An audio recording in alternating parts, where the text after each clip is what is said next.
कोयनेतून विसर्ग वाढवल्याने पलूस तालुक्यातील नदीकाठच्या गावांना विश्वजित कदम यांची भेट। पश्चिम महाराष्ट्रासह कोकणात मुसळधार पाऊस आहे, तर राज्य शासनाच्या निधीसाठी एकीकडे सुरू असलेली होरपळ आणि जनतेची पावसातील ससे होलपट यावर दिलासादायक काहीच घडत नसल्याने एक प्रकारची निराशा जनता आणि प्रशासनातही दिसत आहे। मुसळधार पावसामुळे कोयना धरण क्षेत्रासह महाबळेश्वर परिसरात पावसाची सातत्याने वाढच होत आहे।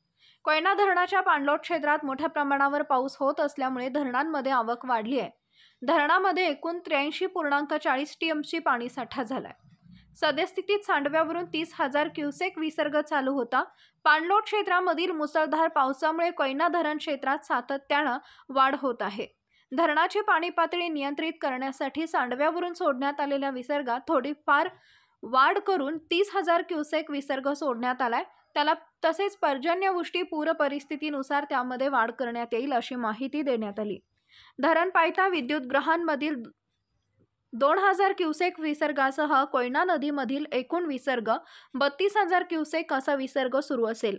कोयना धरणातील पाणलोट क्षेत्रात मुसळधार पाऊस आणि कोयनेतून होणार विसर्ग यामुळे कृष्णा नदी पात्रात पाणी पातळी वाढतीये। यामुळे सांगली जिल्ह्यातील नदीकाठच्या गावांमध्ये पूर परिस्थिती निर्माण झाली आहे। नदीकाठच्या गावात पाणी शिरत असल्याने या पार्श्वभूमीवर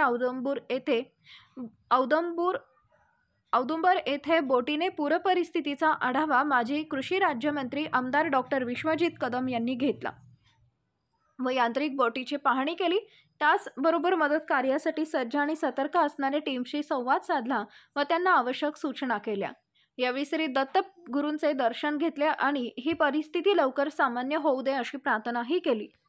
प्रशासनाकडून कोयना नदीच्या पाणी पातळीत वाढ होत असल्याने नदीपात्राजवळील नागरिकांना सतर्कतेचा इशारा देण्यात येत आहे। कोयना नदीच्या पाणी पातळीत वाढ होणार असल्याने नदीपात्राजवळील नागरिकांना सतर्कतेचा इशारा देण्यात येत आहे।